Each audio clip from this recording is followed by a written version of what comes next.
प्रभु येशू ख्रिस्टको नाउँमा यहाँहरू सबैलाई फेरि म स्वागत गर्न चाहन्छु।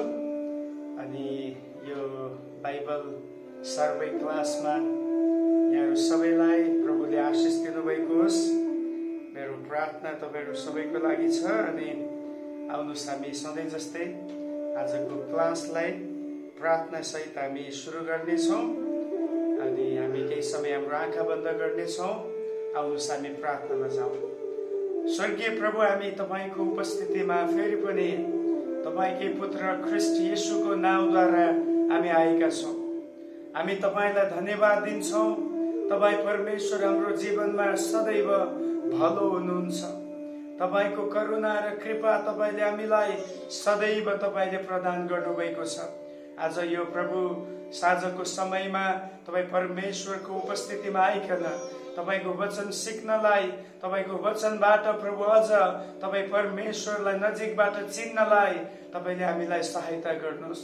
प्रभु यो बाइबल सर्वेको क्लासको सुरुदेखि आखिरीसम्मको सबै कुरालाई तपाईँको हातमा दिँदै तपाईँको अगुवाई र तपाईँको गाइडेन्स, तपाईँको प्रकाशनको निम्ति प्रार्थना गर्दै यो बिन्ती र प्रार्थनामा आशिष माग्दछौँ येशू प्रभुको नाउँमा, आमेन। अनि हामीले प्रस्थानको पुस्तकबाट लगातार हेर्दैछौँ। विशेष गरी प्रस्थानको पुस्तकमा हामीले विभिन्न प्रकारका त्यहाँ भएका पृष्ठभूमिहरूलाई विचार गरिरहेका थियौँ। अनि आज हामी अझै कन्टिन्यू गर्नेछौँ। हिजो मैले तपाईँलाई हिजोको एपिसोडमा बताएको थिएँ कि प्रस्थानको पुस्तकमा परमेश्वरले यहुदीहरूलाई 3 अलग अलग किसिमका व्यवस्थाहरू या विधि विधानहरू उहाँले दिनुभएको छ, जसमध्ये पहिलो हामीले अलरेडी हेरिसकेका छौँ। परमेश्वरले व्यवस्था दिनुभएको थियो। इस्राएलीहरूलाई परमेश्वरले 10 वटा आज्ञा दिनुभएको थियो। अनि त्यो आज्ञालाई हामीले हिजोको दिनमा लगभग सबै कुराहरूलाई सारांशमा हामीले हेर्ने कोसिस गरेका थियौँ। अनि दोस्रो चाहिँ परमेश्वरले दिनुभएको व्यवस्थाको दोस्रो हिस्सा भनौँ, दोस्रो भाग भनौँ, दोस्रो पोइन्ट चाहिँ धर्मगत अध्यादेशहरू छन्। यो चाहिँ प्रस्थान 20 अध्यायको 22 देखि 24 अध्यायको 11 पदसम्म हामी पाउँदछौँ। अब धर्मगत अध्यादेशहरू भन्नाले हामी यो बुझ्दछौँ कि यो चाहिँ एउटा मोरल कुराहरू, नैतिक कुराहरूसँग जोडिएका कुराहरू छ। एकसँग अर्को व्यक्तिसँग भएको सम्बन्धको विषयमा या एकले अरू समाजसँग भएको एउटा नैतिक जीवन र जिम्मेवारीहरूको विषयमा हामी पाउँदछौँ। म तपाईँलाई मोटामोटी पोइन्टहरू मात्रै बताउन चाहन्छु। धर्मगत अध्यादेशहरू, नीतिहरू के छ त भन्दाखेरि पहिलो चाहिँ हिब्रू कमाराहरूको विषयमा छ। यानि कि यदि एउटा व्यक्तिलाई कमारा बनाइयो भने या कसैले आफैलाई कमाराको रूपमा बेच्यो भने ऊ चाहिँ कति वर्षसम्मको लागि त्यो घरमा दास बनेर बस्ने हो, अनि उसँग कस्तो प्रकारका व्यवहारहरू गरिनुपर्ने हो, इत्यादि कुराहरू चाहिँ यो ठाउँमा बताएको हामी पाउँदछौँ। त्यसै गरी व्यक्तिगत हानि नोक्सानीका कुराहरू पनि हामी पाउँदछौँ। यानि कि यदि कसैले कसैको केही नोक्सान गर्यो, जानी बुझिकन गर्यो भने त्यसको कस्तो सजाय हुनेछ, अन्जानमा भयो भने त्यसको क्षतिपूर्ति के हुनेछ, यस्तो प्रकारका व्यक्तिगत हानि नोक्सानीका कुराहरूको विधि विधानहरूको विषयमा पनि यहाँ बताएको हामी पाउँदछौँ। भनाइकर्ता पुरानो नियममा चाहिँ टिट फर ट्याट भनिन्छ। दाँतको बदला दाँत। यदि कसैले एक गाला चट्काउँछ भने उसको पनि अर्को गाला चट्काउने। यदि कसैले हाम्रो घरमा आएर कुनै कुरा चोरी गर्छ भने उसको पनि घरमा गएर चोरी गर्ने। यस्ता प्रकारको एउटा बदलाको नीति नियम चाहिँ पुरानो नियममा भएको हामी पाउँदछौँ। आँखाको बदला आँखा भने जस्तै। त्यसपछि धन सम्पत्ति सम्बन्धी विधि विधानहरूको बारेमा हामी पाउँदछौँ। सामाजिक जिम्मेवारीहरू, समाजमा एउटा व्यक्तिको कस्तो भूमिका छ भन्ने प्रकारको जिम्मेवारीहरूको विषयमा पनि हामी धर्मगत अध्यादेशहरूमा पाउँदछौँ। न्याय सम्बन्धी कुराहरू पाउँदछौँ। त्यो बेलामा कुनै प्रकारको जज या वकिल हुने गर्दैन थियो। त्यहाँ एउटा समुदाय हुने गर्दथ्यो, धर्मगुरुहरू त्यहाँ हुने गर्दथे। अनि उनीहरूले चाहिँ कसरी न्यायको फैसला सुनाउनु पर्ने हो त्यो चाहिँ एउटा त्यसको व्यवस्था हामी यहाँ भएको पाउँदछौँ। अनि त्यसै गरी सवाद सम्बन्धी विधि विधानहरूको बारेमा हामी पाउँदछौँ। सवादमा के गर्नुहुने के गर्न नहुने, कस्तो कस्तो प्रकारको कुराहरू उनीहरूले अपनाउन सक्दछ, धेरैवटा नियमहरू चाहिँ सवाद सम्बन्धी त्यहाँ दिएको हामी पाउँदछौँ। अनि अर्को मुख्य कुरा चाहिँ निस्तार चाड सम्बन्धी हामी त्यहाँ पाउँदछौँ। निस्तार चाड भन्दा पनि 3वटा अलग अलग चाडहरूको विषयमा त्यहाँ हामी पाउँदछौँ। भनाइ गर्छ हरेक यहुदीहरूको पुरुष प्रजा जो चाहिँ उमेरमा पक्का भइसकेको छ त्यो पुरुषहरू चाहिँ वर्षमा 3 पटक चाहिँ परमेश्वरको भवनमा यरुशलेममा यो चाड मनाउनको निम्ति चाहिँ उनीहरू जानुपर्छ भन्ने कुरा चाहिँ यहाँ हामी पाउँदछौँ चाडहरूको विषयमा। अनि त्यसै गरी अन्तिममा हेर्दै गयो भने विशेष गरी यही समाजसँग जोडिएका एउटा नैतिक मूल्य र मान्यताका कुराहरू चाहिँ यो धर्मगत अध्यादेशहरूमा हामी पाउँदछौँ। यो चाहिँ अघि मैले भने जस्तै प्रस्थान 20 अध्यायको 22 देखि 24 अध्यायको 11 पदसम्म हामी यी कुराहरू पाउँदछौँ। अब त्यसपछि तेस्रो व्यवस्था परमेश्वरले दिनुभयो। पहिलो व्यवस्थाको पहिलो भाग हो 10 आज्ञा, दोस्रो चाहिँ धर्मगत अध्यादेशहरू यानि कि नैतिक मूल्य र मान्यताका कुराहरू, जिम्मेवारीका कुराहरू, अनि तेस्रो चाहिँ धर्मानुष्ठानका नियमहरू 25 अध्यायदेखि 31 अध्यायसम्म 6वटा अध्यायहरूमा चाहिँ हामी यसमा यी कुराहरू पाउँदछौँ। धर्मानुष्ठानका नियमहरू भन्नाले हामी के बुझ्दछौँ? जुन पनि परमेश्वरलाई आराधना गर्ने, बलिदान चढाउने, पूजाहारीय सेवकाईका कुराहरू छ, परमेश्वरसँग जुडेका कुराहरूलाई कसरी कुन मापदण्डमा रहेर उनीहरूले गर्नुपर्ने हो त्यसको विषयमा हामी पाउँदछौँ। यहाँ चाहिँ मोटामोटी हामीले हेर्दै गयो भने पवित्र स्थान बनाउने सम्बन्धमा छ। अब यो आराधनासँग जोडिएको कुरा, बलिदानसँग जोडिएको कुरा छ। किनभने पवित्र स्थान जहाँ छ त्यहाँ यहुदीहरूले चाडपर्व मनाउँदथे, आराधना गर्दथे, बलिदानहरू चढाउने काम गर्दथे। अनि दोस्रो चाहिँ गवाईको सन्दुक बनाउने विषयमा छ। टेबल बनाउने, जुन पवित्र स्थानभित्र टेबल राखिएको हुन्थ्यो त्यो टेबलको नापको विषयमा, कस्तो काठले बनाउनु पर्ने, अनि त्यसलाई कति उचाइको हुनुपर्ने, त्यसमाथि के राखिनु पर्ने, सबै इत्यादि नियमहरू चाहिँ हामी यसमा पाउँदछौँ। सामदान बनाउने विषयमा, सामदानको विषयमा हामी पाउँदछौँ यो व्यवस्थाभित्र।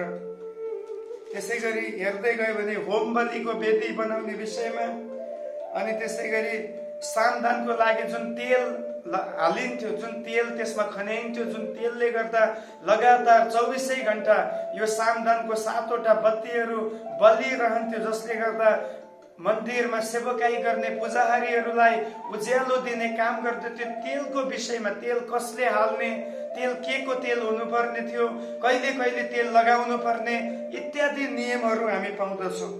अनि त्यसै गरी पूजाहारीको पोसाक वस्त्रको बारेमा, पूजाहारीको कस्ट्युम, उनीहरूको पोसाक कस्तो हुनु पर्दछ, उनीहरूले कस्तो प्रकारको वस्त्र धारण गर्नु पर्दछ भन्ने विषयमा नियमहरू हामी पाउँदछौँ। एपोदको विषयमा पाउँदछौँ, अनि छातीपाताको विषयमा पाउँदछौँ। अनि त्यसै गरी यसरी हेर्दै जाँदाखेरि त्यहाँ चाहिँ विभिन्न प्रकारका तेलहरूको विषयमा, हैन, मन्दिरभित्र जति पनि कुराहरू थिए तिनीहरूलाई शुद्ध गरिन्थ्यो, तेल छर्किएर अभिषेक गरिन्थ्यो। विभिन्न प्रकारका नियमहरू चाहिँ यो चाहिँ आराधनासँग जोडिएका, भनौँ परमेश्वरसँगको आत्मिक सेवासँग जोडिएका कुराहरू चाहिँ धर्मानुष्ठानका नियमहरू भनेर हामी बुझ्न सक्दछौँ। अनि त्यो चाहिँ 25 अध्यायदेखि 31 अध्यायसम्ममा हामी पाउँदछौँ। अब मैले तपाईँलाई 3वटा व्यवस्थाहरूको विषयमा भने, अनि अहिले पनि धेरै पटक हामीलाई यो प्रकारको दुविधा हुने गर्दछ कि यो 3वटा व्यवस्था मध्ये हामीले चाहिँ कुन व्यवस्था मान्नुपर्ने, के आज पनि हामीले यो 3 किसिमका व्यवस्थाहरूलाई पालना गर्नु आवश्यक छ? कतिपटक विश्वासीहरू यो विषयमा आएर कन्फ्युज हुने गर्दछन्। अनि कतिले त मैले यो पनि भनेको सुनेको छु, पुरानो नियमको कुराहरू साह्रो कडा छ, पुरानो नियमको कुराहरू चाहिँ बुझ्नै नसकिने खालको छ, यसकारणले गर्दाखेरि पुरानो नियम चाहिँ मलाई पढ्न गाह्रो पर्यो भन्ने प्रकारको कुराहरू पनि कतिचोटि मानिसहरूले गरेको मैले सुनेको छु। तर आज म तपाईलाई स्पष्ट बनाउन चाहन्छु कुन कुरा चाहिँ आज हाम्रो लागि लागू हुन्छ, कुन कुरा चाहिँ हाम्रो लागि लागू हुँदैन। यो तीन अलग अलग प्रकारका व्यवस्थाहरूमा कुन चाहिँ हामीले पालना गर्नुपर्ने व्यवस्था हो अनि कुन चाहिँ आज हामीले पालना नगर्दा पनि फरक पर्दैन, त्यो कुरालाई म तपाईको बीचमा राख्न चाहन्छु। पहिलो चाहिँ बुझ्नुपर्ने कुरा, पुरानो नियममा तीनवटा कुराहरू हामी पाउँदछ। यसलाई तपाईँ लेखेर राख्नुहोस्, एकदमै महत्त्वपूर्ण कुरा हो। समग्र पुरानो करार उत्पत्तिदेखि मलाकीसम्मका पुस्तकहरूमा मुख्यतया तीनवटा कुरा हामी देख्ने गर्दछौँ। पहिलो चाहिँ परमेश्वरको आज्ञा हामी देख्दछौँ, आज्ञा, the commandment of the God, परमेश्वरका आज्ञाहरू हामी देख्दछौँ। अनि परमेश्वरको जति पनि आज्ञाहरू छ त्यो आज्ञा चाहिँ नयाँ नियममा पनि हुबहु हामीले पालना गर्ने पर्दछ। बुझ्दै हुनुहुन्छ? जस्तै अब अघिनको तीनवटा व्यवस्थाको कुरा गरौँ। पहिलो व्यवस्था थियो 10 आज्ञा। 10 आज्ञा जुनसुकै जातिले जुनसुकै नियममा हामी भए तापनि यो 10 वटा आज्ञा हामीले हुबहु नै पालना गर्नुपर्दछ। यसमा कुनै पनि कुरा हामीले स्किप गर्न सक्दैनौँ, यसलाई हामीले छोड्न सक्दैनौँ, यसलाई हामीले इन्कार गर्न सक्दैनौँ। यो चाहिँ आज्ञा हो, यो आज्ञालाई चाहिँ हामीले पुरापुर पालना गर्नु खाँचो छ। अनि दोस्रो चाहिँ पुरानो नियममा हामी पाउँदछौँ प्रतिज्ञाहरू। ओके, लेख्नु होला। पहिलो आज्ञा छ जसले हामीले पुरा पालन गर्नुपर्छ, दोस्रो चाहिँ प्रतिज्ञाहरू छ। प्रतिज्ञाहरूमा दुई प्रकारको प्रतिज्ञा छ। एउटा चाहिँ पूरा भइसकेका प्रतिज्ञाहरू छन् जो चाहिँ ख्रिस्ट येशूको निम्ति ख्रिस्ट येशूसँग जोडिएका प्रतिज्ञाहरू छ। अर्को चाहिँ हुन आउने प्रतिज्ञाहरू छन्।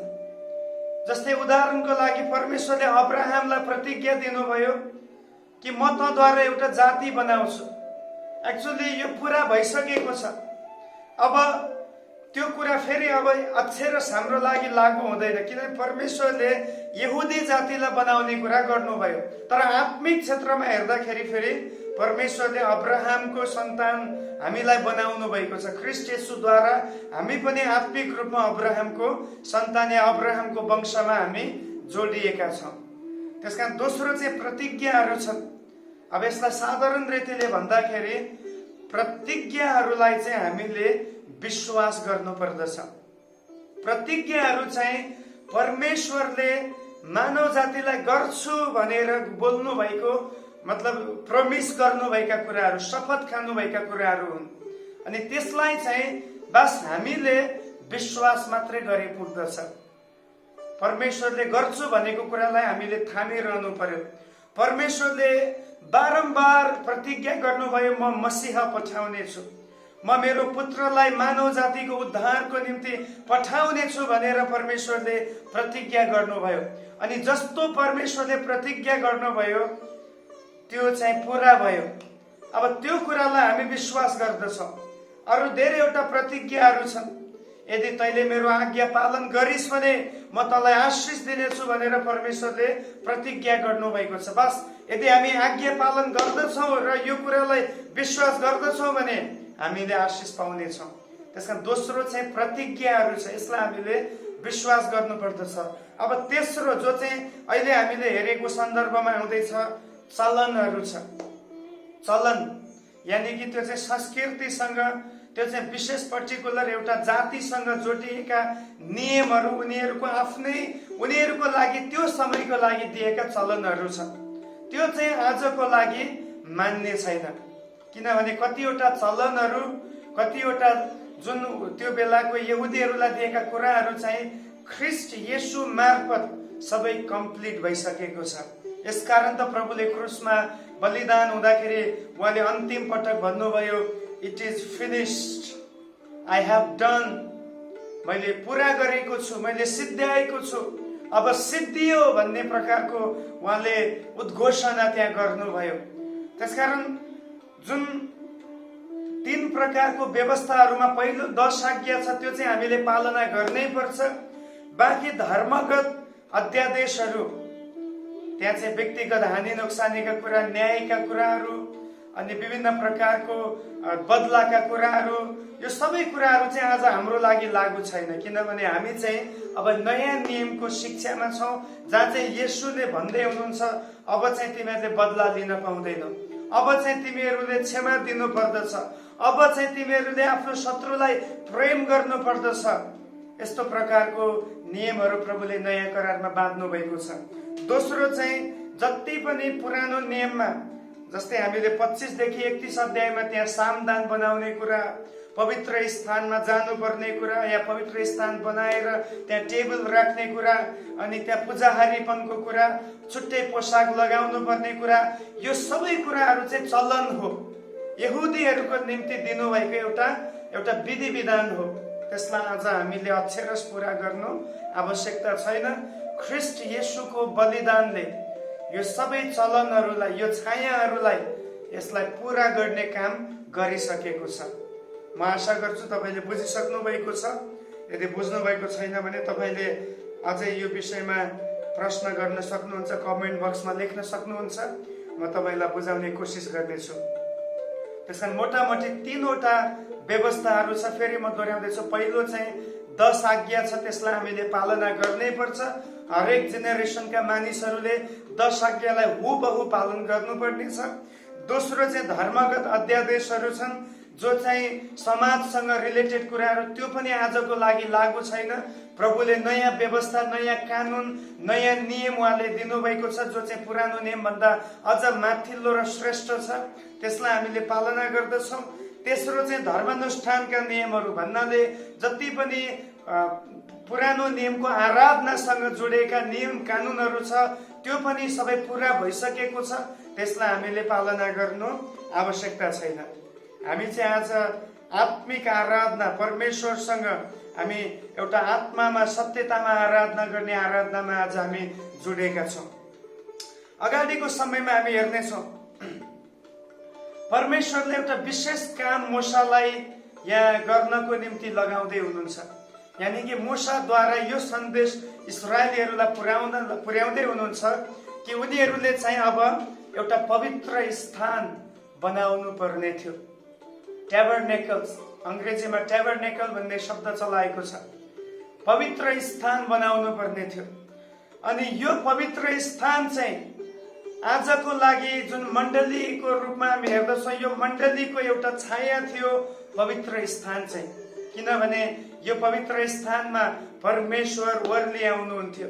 यो पवित्र स्थानमा सदैव प्रभुलाई मनपर्ने बलिदान चढाइदथ्यो।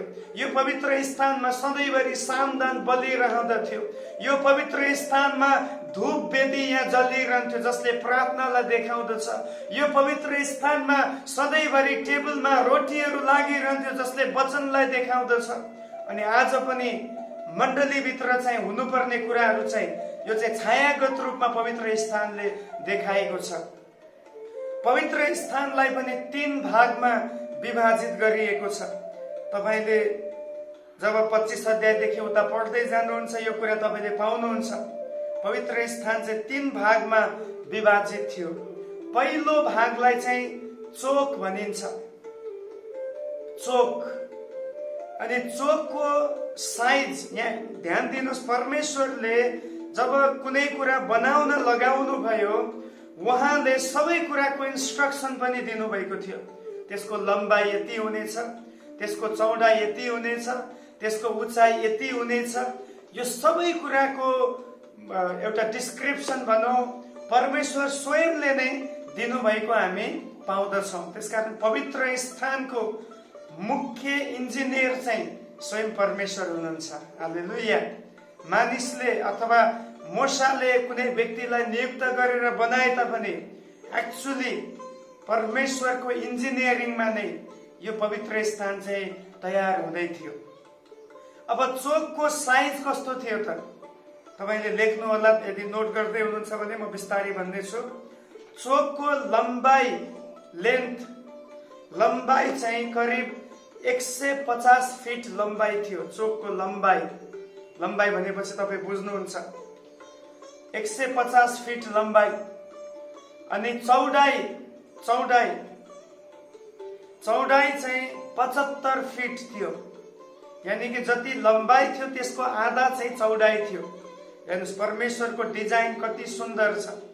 कति पटक मानिसहरूले घर बनाउँछन्, लम्बाई र चौडाई बराबर हुने गर्छ, त्यो कुनै शोभा दिँदैन। तर यहाँ चाहिँ परमेश्वरले एकदमै क्याल्कुलेट गरेर एकदमै सुन्दर डिजाइन उहाँले गरेर दिँदै हुनुहुन्छ। भन्दै हुनुहुन्छ चोकको लम्बाई 150 फिट हुनुपर्दछ अनि चौडाई चाहिँ 75 फिट हुनुपर्दछ। अनि उचाइ हाइट चाहिँ 8 फिटको थियो। 8 फिट। सायद हामीहरू बस्ने घर पनि यस्तै 8 फिटको नै हुने गर्दछ, 8-9 फिटको हुँदछ, अथवा 11 फिटको पनि हुने गर्दछ। तर यहाँ परमेश्वरले बनाउन लाग्नु भएको चोकको उचाइ चाहिँ 8 फिटको थियो भनेर हामी पाउँदछौँ। अब यो चोकभित्र चाहिँ दुईवटा कुरा राखिएको थियो। म एकदमै सरल रीतिले एकदमै बुझ्ने गरी तपाईँलाई बताउन खोजिरहेको छु। चोक पवित्र स्थानलाई 3वटा भागमा विभाजित गरिएको थियो। पहिलो भागलाई चाहिँ चोक भनिन्छ। अनि चोकको चाहिँ विशेष गरी हामी हेर्दाखेरि यसमा चाहिँ दुईवटा कुराहरू राखेको हामी पाउँदछौँ। एउटा चाहिँ चोकमा चाहिँ होम बलिको वेदी थियो। होम बलिको वेदी भन्नाले जब इस्राएलीहरूले बलिदानको पाठो लिएर आउँदथे, बलिदानको सामग्री चीज वस्तु लिएर आउँदथे, त्यो बेलामा चाहिँ त्यो चोकमा चाहिँ त्यो बलिदान गराइन्थ्यो। अनि त्यसलाई आगोमा डढाइन्थ्यो। एउटा वेदी बनाइएको थियो, एउटा बलि वेदी बनाइएको थियो। अनि यो बलि वेदीमा चाहिँ यो ल्याइएको पाठोलाई, थुमालाई, जे पनि बलिदानको सामग्री छ त्यसमा चाहिँ त्यसलाई काटेर त्यसलाई त्यहाँ आगोमा बलि गरिन्थ्यो। अनि त्यो आगोमा बलि गर्दाखेरि त्यो धुवामा जुन बास्ना माथि जाँदथ्यो, त्यो बास्नाले चाहिँ परमेश्वरको मनलाई खुसी तुल्याउँदथ्यो। यानी कि यो होम बलिको बलि किन गरिन्थ्यो? जब मानिसले पाप गर्दथ्यो, त्यो पाप गरेपछि परमेश्वर दुखी हुनुहुन्थ्यो, परमेश्वर क्रोधित हुनुहुन्थ्यो। अनि जब यो मानिसले आफ्नो पापलाई रियलाइज गरेर आफ्नो पापको प्रायश्चितको निम्ति एउटा थुमालाई, एउटा पाठोलाई त्यो ठाउँमा लिएर आउँथ्यो, लिएर आइसकेपछि उसले यो भन्थ्यो कि मैले गरेको पापको साटोमा मेरो पाप चाहिँ यो थुमामाथि, यो चिजमाथि म सार्दैछु भनेर उसले आफ्नो दाहिने हात त्यसको टाउकोमा राख्ने गर्दथ्यो। अनि त्यसपछि पुजारीको समूह मिलेर त्यसलाई काट्ने गर्दथे अनि त्यसलाई जलाउने गर्दथे, जसले गर्दा परमेश्वरको क्रोध जो यो मानव जातिमाथि आएको थियो, जसले पाप गर्दा यो क्रोध दन्किएको थियो, त्यो क्रोधलाई शान्त गर्ने काम चाहिँ यो थुमाको बलिदान, यसको होम बलिको वेदीले, होम बलिले चाहिँ परमेश्वरको क्रोधलाई शान्त पार्ने काम गर्दथ्यो। अनि यसले चाहिँ आजको लागि आत्मिक अर्थ के दिँदछ प्रिय? येशू ख्रिस्टको क्रुसको बलिदानलाई यसले देखाउँदछ। होम बलिको वेदी चाहिँ ख्रिस्टको क्रुसमा भएको बलिदानलाई संकेत गर्दछ। मानव जातिमाथि प्रभुको क्रोध दन्किएको थियो, तर प्रभु येशू ख्रिस्टमाथि त्यो क्रोध दन्कियो। अनि उहाँ त्यो ठाउँमा उहाँ चाहिँ एउटा होम बलिको थुमा जस्तै त्यहाँ बलि हुनुभयो। उहाँ एक किसिमले त्यहाँ घायल भएर उहाँ जल्नु भयो भन्नाले आगोले डढेको त होइन, तर परमेश्वरको दृष्टिमा उहाँ जल्नु भएको छ। अनि उहाँद्वारा चढाइएको बलिदानले प्रभुलाई, परमेश्वर पितालाई प्रसन्न तुल्यायो, जसले गर्दा तपाईँ र म माथि आउने दण्ड उहाँले खारेज गरिदिनु भयो। हालेलुया। यदि आज तपाईँ यो कुरालाई बुझ्नुहुन्छ भने तपाईँले कमेन्टमा लेख्न सक्नुहुन्छ, आमेन लेख्न सक्नुहुन्छ, हालेलुया लेख्न सक्नुहुन्छ। येशू ख्रिस्ट तपाईँको र मेरो निम्ति होम बलिको बकरा बनेर एउटा थुमा बनेर उहाँ चाहिँ होम बलिको बलि जस्तै भएर क्रुसमा बलिदान हुनुभएको छ। यो प्रभुलाई हामी एउटा शब्दमा आमेन या हालेलुया भन्ने शब्द लेखेर उहाँलाई बढाइ गर्न सक्दछौँ। दोस्रो चाहिँ चोकभित्र पानीको बाटा राखिएको थियो। म तपाईँलाई एकदमै डिप रेभुलेसनतिर लिएर जाँदैछु, ध्यान दिएर सुन्नु होला। पानीको बाटा यस कारणले राखिन्थ्यो, पुजारीहरूले जब थुमालाई बलि गर्दथे त्यो रगतको छिट्टाहरू उनीहरूको हातमा, उनीहरूको मतलब शरीरमा लाग्ने गर्दथ्यो। अनि पुजारीहरू अब त्यो चोकबाट फेरि अर्को स्टेप भित्र पवित्र स्थानमा गएर सेवा गर्नुपर्ने हुन्थ्यो। अनि त्यो पवित्र स्थानमा गएर सेवा गर्नको निम्ति उनीहरू त्यो फोहोरी अवस्थामा जान सक्दैनथे। यदि उनीहरू फोहोरी अवस्थामा रगतै रगत लिएर भित्र गए भने त्यो परमेश्वरलाई अनादर हुँदथ्यो। यसकारण परमेश्वरले भन्नुभयो, जब तिमीहरूले बलि चढाउँदछौ लागेको फोहोर मैलाहरू धुनको निम्ति त्यहाँ एउटा पानीको बाटा राखिनेछ। हालेलुया। भनिन्छ यो पानीको बाटा पछि गएर जब सोलोमनले मन्दिर बनायो, सोलोमनले जब मन्दिर बनायो, त्यो मन्दिर बनाएको ठाउँमा राखिएको जुन पानीको बाटा, यहाँ चाहिँ अहिले तम्बुमा सानो बाटा हुन सक्छ, तर त्यो बेलामा सोलोमनले बनाएको मन्दिरमा राखिएको पानीको बाटामा चाहिँ 6000 लिटर पानी त्यो एउटा ठुलो त्यो बाटामा भनौँ जे पनि त्यहाँ राखिएको थियो त्यसमा अटाउँदथ्यो। तर अहिले चाहिँ 6000 लिटरवाला होइन, एउटा सानो बाटामा राखिन्थ्यो ताकि सेवा गर्ने पुजारीहरूले आफ्नो महिलो, आफ्नो फोहोरलाई पखालेर मात्रै उनीहरू पवित्र स्थानमा प्रवेश गर्दथे। हालेलुया। हामी जब क्रुसको, ध्यान दिनुहोस्, होम बलिको वेदी, यानी कि होम बलिको वेदी क्रुसको बलिदानलाई देखाउँछ। क्रुसको बलिदानलाई जब हामी विश्वास गर्दछौँ, हामी एक स्टेप उद्धारलाई हासिल गर्दछौँ। तर सेकेन्डमा यो पानीको बाटाले चाहिँ आज हाम्रो जीवनमा देखाउँदछ बप्तिस्मालाई। हामी प्रभुलाई विश्वास गर्ने, ग्रहण गर्ने व्यक्तिहरू हामी पूर्ण रूपमा पानीमा डुबेर बप्तिस्मा लिने गर्दछौँ। अनि मात्र हामी प्रभुको पवित्र स्थानमा, जसरी एउटा पुजारीले होम बलि चढाइसकेपछि पानीको बाटाबाट आफूलाई, आफ्नो हात खुट्टा, आफ्नो शरीर सफा गरेपछि मात्रै पवित्र स्थानमा प्रवेश गरेर प्रभुलाई आराधना गर्न सक्थ्यो। त्यसै गरी तपाईँ र म पनि यदि प्रभुको पवित्र उपस्थितिमा जाने हो भने पहिला त येशूलाई विश्वास गर्नु पर्दछ, अनि दोस्रोमा चाहिँ पानीबाट बप्तिस्मा लिएर मात्रै हामी उहाँको पवित्र स्थानमा प्रवेश गर्न पाउँदछौँ। हालेलुया। यदि बुझ्नु भएको छ भने कमेन्टमा एउटा हालेलुया लेख्नु होला ताकि मलाई उत्साह हुनेछ। त्यसकारण चोकमा दुईवटा कुरा थियो, एउटा चाहिँ होम बलिको वेदी, अर्को चाहिँ पानीको बाटा थियो। म छिटो छिटो गर्दैछु, समय आजको सकिन लागिसकेको छ। दोस्रो चाहिँ पवित्र स्थानको दोस्रो स्थानलाई चाहिँ भनिन्छ, यसको नाम नै पवित्र स्थान हो। पहिलो चोक हो, दोस्रो चाहिँ पवित्र स्थान हो। यसको लम्बाइ 30 फिट थियो अनि यसको चौडाइ 15 फिट थियो। हेर्नुहोस् है, ठ्याक्कै जति लम्बाइ छ त्यसको आधा चौडाइ थियो। अब हाइट चाहिँ उति नै थियो, 8 फिटको हाइट थियो, किनभने 8 फिट भन्दा कम भयो भने फेरि समस्या हुन्छ। के समस्या? यहुदीहरू उनीहरू आफै 6 फिट 6.5 फिटसम्मको अग्लो हुने गर्थ्यो।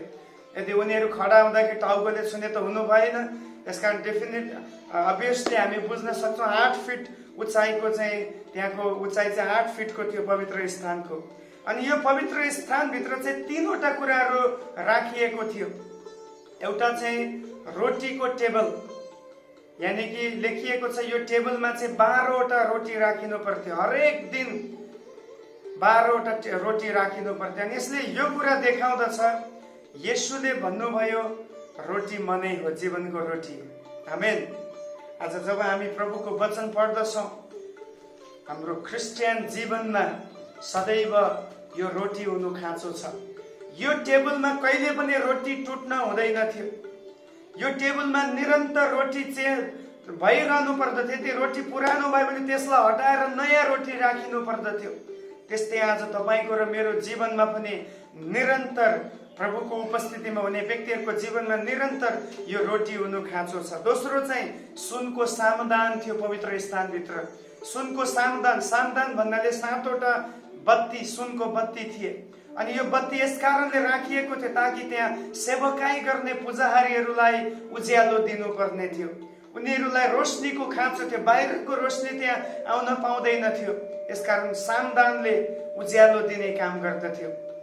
प्रिय, आज तपाईँलाई र मलाई प्रभुले पृथ्वीमा सामदानको रूपमा राख्नु भएको छ। हालेलुया। के तपाईँ र म आज सामदान बनेर मानिसहरूको बीचमा हामी मानिसलाई उज्यालो दिन सक्छौँ? तपाईँ र म सामदान बन्न सकेका हौँ। तेस्रो चाहिँ पवित्र स्थानभित्र धूप वेदी थियो। धूप वेदी, त्यहाँ चाहिँ निरन्तर पुजारीले बास्ना आउने धूपहरू जलाइरहन्थ्यो, जसको बास्ना चाहिँ माथिसम्म पुग्दथ्यो। अनि आज चाहिँ यो धूप वेदीले तपाईँको र मेरो प्रार्थनाको जीवनलाई देखाउँदछ। जब हामी प्रभुको उपस्थितिमा प्रार्थनामा रहन्छौँ, प्रिय, हाम्रो जीवनबाट एउटा सुगन्धित बास्ना दिने, सुगन्धित मक्ख पार्ने एउटा मिठो बास्ना भएको धूप जस्तै हाम्रो प्रार्थना परमेश्वरलाई प्रसन्न तुल्याउने प्रार्थना बन्दछ। हालेलुया। धूप वेदी थियो। मैले अघि नै भनिसके, पुरानो नियमको पवित्र स्थानले चाहिँ आजको मण्डलीलाई देखाइरहेको छ।